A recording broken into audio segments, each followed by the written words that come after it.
안녕하세요. 저는 도봉구에 살았고 지금은 친정의 고향에서 제2의 삶을 살고 있는 30대 중반 여성입니다.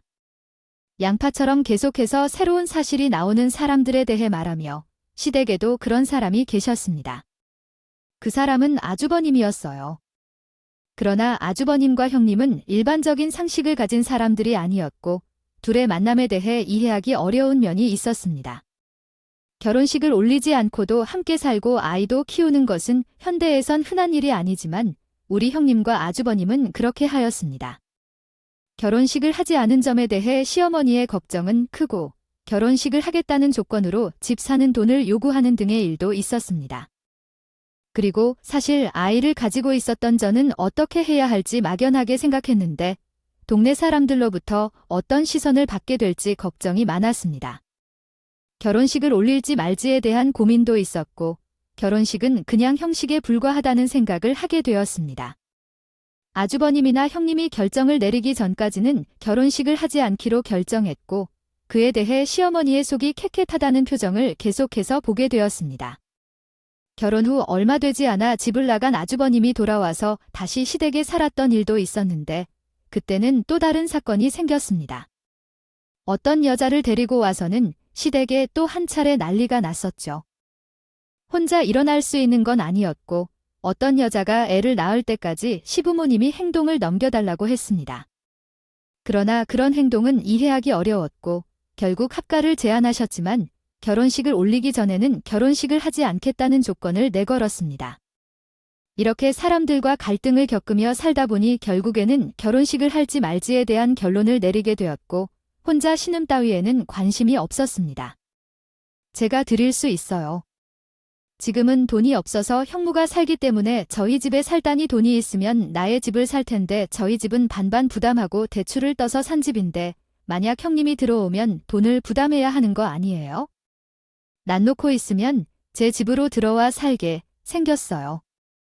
미쳤다고 그 모습을 봐줄 수 없어요.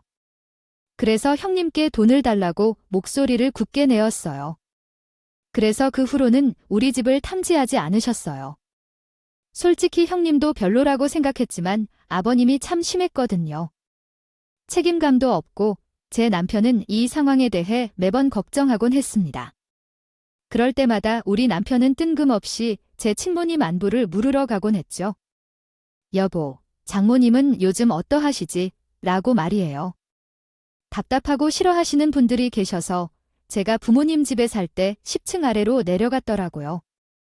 부모님은 탁 트인 곳과 40평 정도 되는 큰 집을 선호하시는데 조금씩 가게 사정이 안 좋아지더니 건강도 나빠지기 시작했어요. 세상을 떠나셨어요. 그렇게 넓은 아파트에 친모님이 혼자서 계셨는데 이러한 일이 있었던 날도 결혼한 지 1년이 되었습니다. 남편이 옆에서 있어서 어떻게든 버틸 수 있었던 것 같아요. 물론 그 후로 아버님이 집을 나간다고 난리를 치셨는데 그때 정신없는 시간을 보냈지만 그래도 친모님의 슬픔을 금방 털어낼 수 있었어요. 그러나 친모님은 걱정이 되었어요. 제가 집이 가까우면 자주 찾아갔을 텐데 같은 서울이라 해도 살고 있는 지역이 다르니까 엄마네에 가는 것도 최소 1시간이 걸렸어요. 때때로 막히는 시간대에 움직이면 1시간 반은 기분이었어요. 그러고 나서 운전을 못해서 남편과 함께 움직여야 했는데 바빠서 그냥 전화만 하고 친모님의 안부를 확인하기도 했어요. 그러던 중 친모님의 생신이 있어서 남편과 함께 케이크 하나 사들고 친모님 집에 갔습니다. 대부분 부모님의 생신 때는 외식을 하러 가지만 우리 친모님은 요리하시는 걸 좋아하셔서 집에서 밥을 먹는 걸 좋아하셨어요. 사실 귀찮고 힘들지만 집에서 밥을 먹는 게 건강하고 돈도 많이 안 들어서 좋아요. 친모님 집으로 들어가니 남편이 집을 구석구석 살펴보는 거예요. 오랜만에 가서 그런지 싶었고 친모님 생신을 축하하면서 밥을 먹고 있는데 갑자기 친모님이 고향으로 이사를 가고 싶다고 말씀하셨어요. 엄마는 이제 시골로 내려가서 살까 하고 너희 아빠도 없는데 굳이 이 지역에 살 필요도 없고 나이가 들어서 고향으로 가고 싶네. 왜 갑자기 엄마가 여기서 살자방이 많고 고양이도 많아서 그런가? 거기로 가면 나랑 같이 갈래? 멀어지는데 그렇긴 한데 이제는 서울 공기도 탁한 것 같고 답답하기도 하고. 그래서 이번에 엄마 내려가 봤는데 눈앞에 큰 건물들이 없어 그런가 눈이 튀는 기분이더라. 그리고 고향에는 엄마 동생들이랑 친구들도 많으니까 고향에는 언제 다녀온 거야? 엄마 나한텐 고향 간다는 말도 안 하셨잖아. 그냥 갑자기 고향이 가고 싶더라고. 그래서 버스 타고 다녀왔어. 그러다 우연히 괜찮은 집이 하나 나와서 계약하고 왔지? 아무래도 친정아버지랑 같이 지내던 공간이어서 엄마 혼자 지내시는 게 힘든가란 생각도 들었습니다. 하지만 엄마가 고향으로 내려가 버리면 얼굴 보는 일이 더 줄어들 테니 걱정이 되더라고요. 근데 덜컥 집을 계약했다는 말을 듣고는 깜짝 놀라 엄마를 말리기 시작했습니다. 무슨 집 계약을 번개불에 콩고 먹듯이 하는 사람이 어디여. 괜찮은 곳이 나왔어도 고민도 더 하고 몇 번 더 둘러보기라도 하고 그래야지. 내가 이렇게 난리칠 거 봐이 그랬지. 그리고 다른 것도 아니고 엄마 고향이지. 이제 엄마도 고향 가서 살아봐야지. 엄마 고향이라고 해도 거기서 안 산 지 30년이 넘었잖아. 계약한 집 전세를 주던가 해 알겠지? 친정 엄마한테 당장 이사하는 것보다는 고집에 계약한 집은 우선 다른 사람들이 살 수 있도록 하고 천천히 내려가라고 말씀드렸어요. 그러니 엄마도 우선 알겠다고 하셨죠. 이 대화에 들은 저희 남편은 좋은 기회라고 생각했나 봐요. 제 원래 시어머니한테 이 사실을 얘기하고 둘이서 우리 친정 아파트 가격을 알아보러 다녔다는 사실을 뒤늦게 알게 됐어. 잘 지내지? 이번에 너희 남편이 자기 엄마 데리고 와서 아파트 팔면 가격이 어느 정도냐, 요즘 잘 팔리냐 이것저것 물어보고 가던데. 너희 엄마 이사 간다니네. 뭐 고향에 가고 싶단 말씀을 하긴 했지만 제가 말렸거든. 근데 저희 남편이랑 시어머니가 부동산에 왔었다는 거예요. 아 그렇다니까 내가 사람 워낙 잘 보잖아. 어디서 봤나 싶었는데 남편이라고. 근데 둘이서 어차피 자식이라고 너 하나 있는데 사부인 집두채가 무슨 말이냐고. 하길래 너희 엄마한테도 알려주려고 했는데 손님이 오는 바람에 조금 늦게 너네 엄마한테 갔거든. 근데 내 시어머니랑 남편이 너희 엄마네 집에서 나오더라고. 너 뭐 들은 거 없어네. 엄마한테 확인해 봐야겠어요. 엄마가 따로 얘기하신 건 없어? 너 걱정할까 봐 말 안 했나 보네. 내가 얘기했다고 하지 말고. 알겠지? 그 말을 듣고 저는 친정 엄마한테 연락을 했어요. 남편이랑 시어머니가 친정 엄마한테 찾아가서 무슨 말을 했는지 궁금했거든요. 엄마 혹시 황소희 찾아온 적 있어? 엄마쯤 얘기하면서. 나 어제 사돈이 같이 찾아왔었어요. 근데 그건 왜 친정 엄마 말을 들어보니 부동산 아저씨 말이 맞았더라도 이걸 어떻게 설명해야 되나 고민하고 있는데 친정 엄마가 계속 얘기하기 시작하셨어요. 어제 사돈이 와서 큰 아들 얘기하는 거 들어보니 상황이 안 좋아 보이더라. 괜히 너 힘들까 걱정도 되고 어차피 엄만 고향집에 계약한 집도 있으니까 이참에 이사 가려고 이 집 쓰라고 해라. 친정 엄마는 제 걱정을 하면서 말씀하시기 시작했어요. 그런 엄마한테 내가 알아서 다 노선 정리할 테니 걱정하지 말라고 하고는 전화를 끊었습니다. 시어머니와 남편이 우리 엄마가 지금 살고 있는 집을 노리는 것 같아서 시댁으로 찾아갔더니 마침 남편도 있더라고요. 그래서 잘 됐다는 생각에 해서 단호하게 얘기했습니다. 이번에 저희 친정 엄마 찾아가서 무슨 말씀하셨는지 모르겠지만요. 저희 친정 동네 근처에도 오지 마세요. 뭐 너 왜 갑자기 와서. 그럼 내가 뭘 했다고 저희 친정 어머니 집을 갔다 녀오셨나요? 어머님이 저희 친정 동네에 오시게 된 이유가 뭔가요? 제가 수화를 붙일 때 얘기했더니 시어머니께도 이유를 설명하기 시작했어요. 아니라고요. 사돈 얘길 들어보니 고향으로 이사 가신다며. 그럼 어차피 집 한 채는 남게 되고 우리 큰아들이 살게 하면 좋을 것 같던데. 집도 넓고 사돈이 당장 그 집을 팔아야 되는 건 아니잖아요. 집을 팔지 말지는 엄마가 결정하시는 건데요. 그리고 아주버님이 지내실 거면 전세로 지내실지 돈은 얼마를 줄 건지 이런 것부터 먼저 말씀하시는 게 순서 아닌가요? 저한테 아무 말도 없이 몰래 친정 동네까지 돌아보고 오시는 경우가 세상 어디예요? 뭐 며느리인 내가 시험이 나한테 얘기하는 경우를 따져 너 왜 이렇게 시건방진 소리만 줄줄 들어놓냐?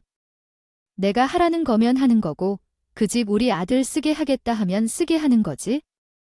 양과 어른들끼리 이야기를 나누는 허락을 받았는데 당신이 가게 먼데 중간에서 하라 마라 경우를 따지고 앉았어. 시어머님과 대화가 도저히 통할 기미가 없자 저는 옆에 있던 남편에게 확실하게 말했습니다. 우리 엄마 지금 혼자 계시고 그 집은 엄마가 쓰시게 둘 거야. 병원도 왔다 갔다 하셔야 하고 만약 판다고 해도 그건 친정어머니 재산이니 탐낼 생각도 하지 말고 동네에서 이상한 소리가 들리면 그땐 이 정도로 끝낼 거니까.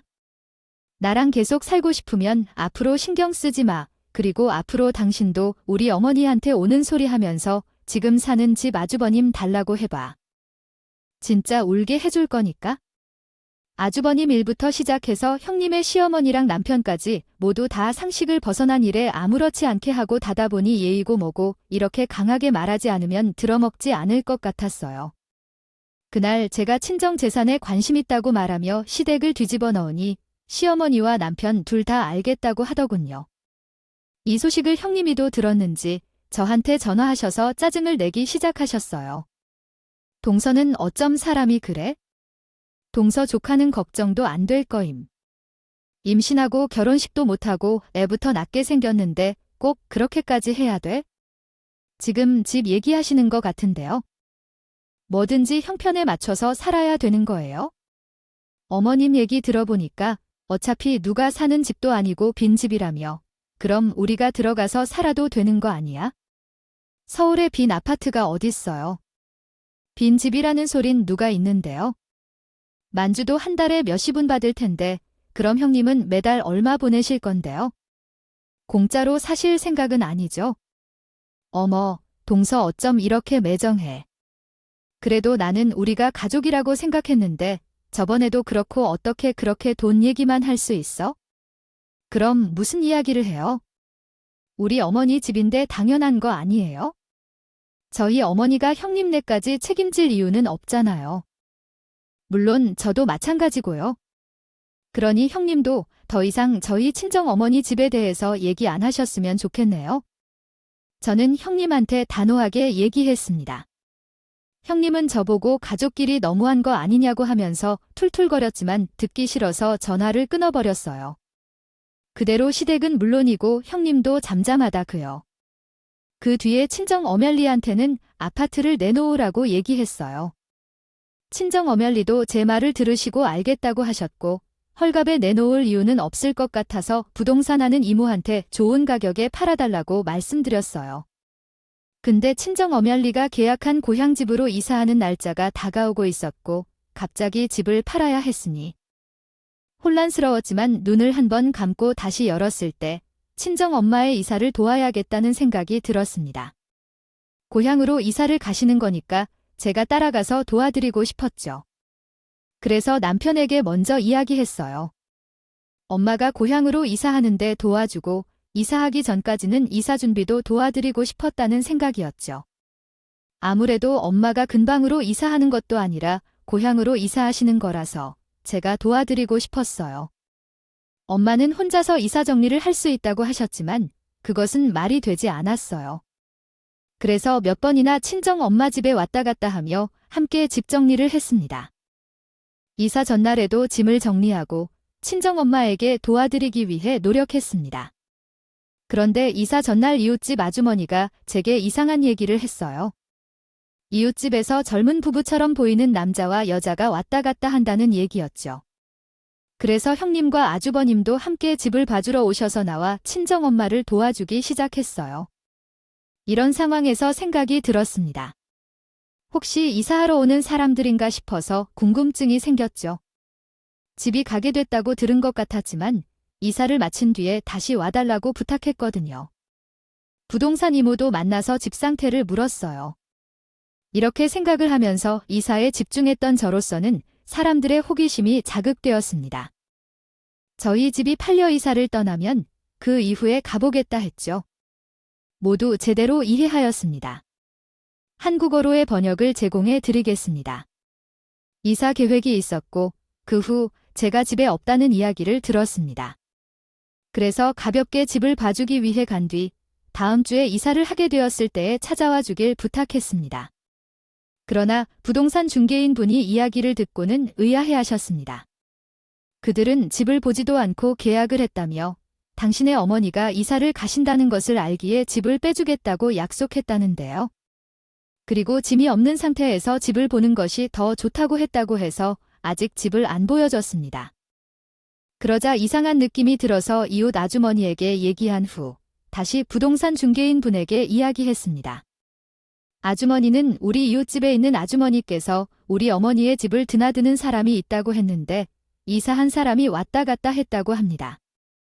그것에 대해 제가 어떻게 알면 되느냐고 물으니 부모님과 남편을 제외한 사람으로는 아주머니와 제가 있었는데 임신한 사람도 아니게 보여서 놀라셨다는 말씀을 하셨습니다. 그 후 CCTV 확인을 제안했고 그 결과 너무 충격적이라고 했습니다. 화면에는 아주머니가 있지만 다른 여자와 함께 팔짱을 끼고 웃고 있었답니다. 부동산 중개인 분도 아주머니를 보고 뒤 사람들 어디서 봤던 것 같은데 최근에 자주 보인다고 했습니다. 그 남자는 제 아주버님이 아니라는데 어떻게 옆에 사람은 임신부가 아니었는데 곧 출산한다고 했던데 그럼 그 사람은 누굴까요? 라는 생각을 했습니다. 설마 제 집에 도둑이 든 것일까요? 아니래요. 경비실에서 CCTV 영상 확인해 보자고 건의했습니다. CCTV는 엘리베이터와 폭도 쪽에 있었습니다. 친정집에 있던 물건이 없어진 것은 아니었지만 마음이 찝찝했습니다.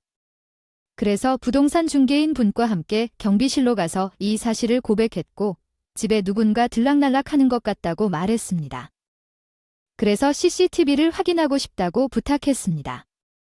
아난 이웃 아주머니가 어제 저녁에도 봤다고 해서 그 부분만 확인할 수 있었습니다. 하지만 그 화면을 보고 정말 충격을 받았습니다. 그 사람은 제 아주버님과 바람을 피고 있었습니다. 그런데 이런 일들이 벌어질 줄은 몰랐는데요. 동네에서 멀리 떨어져 있기도 하고 들키진 않을 거라고 생각했을 뿐입니다. 아주버님과 바람을 피는 곳으로 우리 친정집을 선택하게 될 줄은 상상도 못했습니다. 그렇게 함께 고백했고 남편에게 이 사실을 바로 알려주었습니다.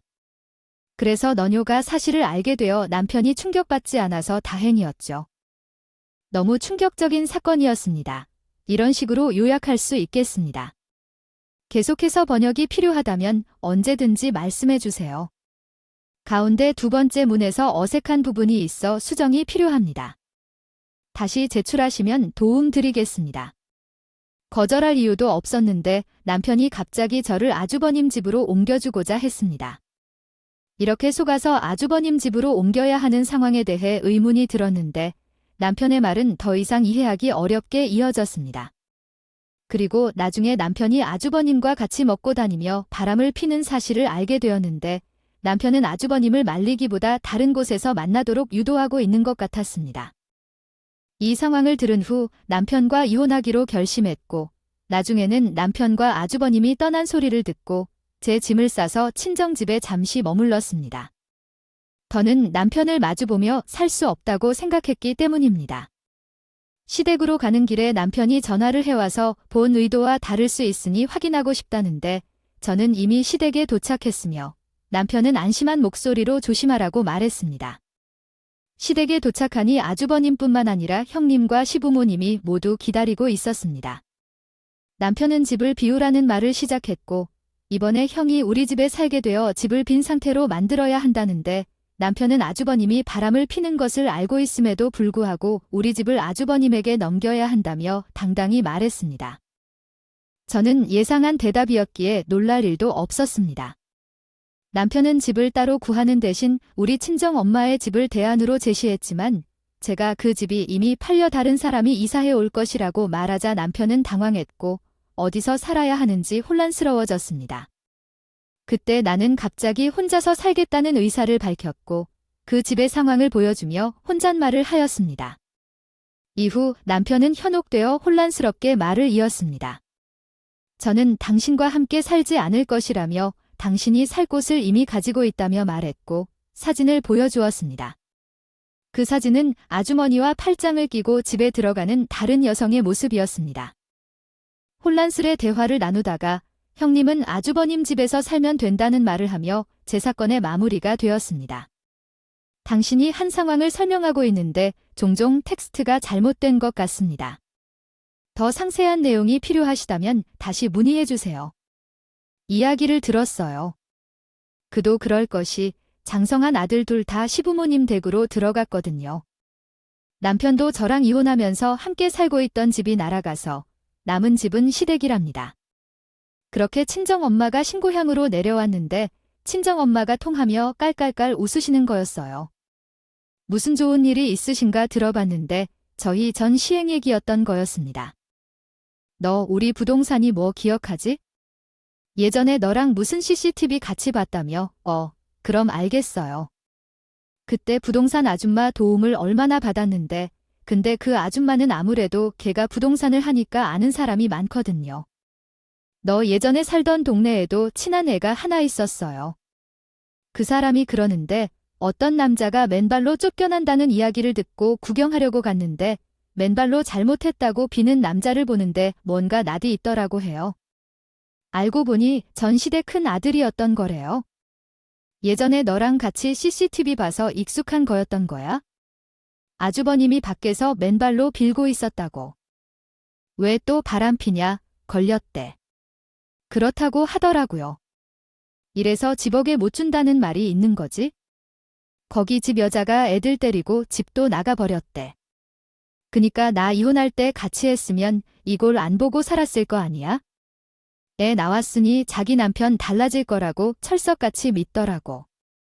그래서 이혼을 당하게 됐죠. 바람 한 번 안 핀 놈은 있어도 한 번만 피는 놈은 없다고 하자. 그러니 형님은 귀엽고 바람 피는 걸 한 번 더 보고 이혼하게 됐습니다. 그래도 이번에는 이혼을 하게 돼서 다행이라는 생각이 들더라고요. 요즘은 친정엄마와 살며 제가 재산 분할로 받은 돈과 친정엄마가 살던 서울집을 판 돈으로 가게를 하나 준비하고 있어요.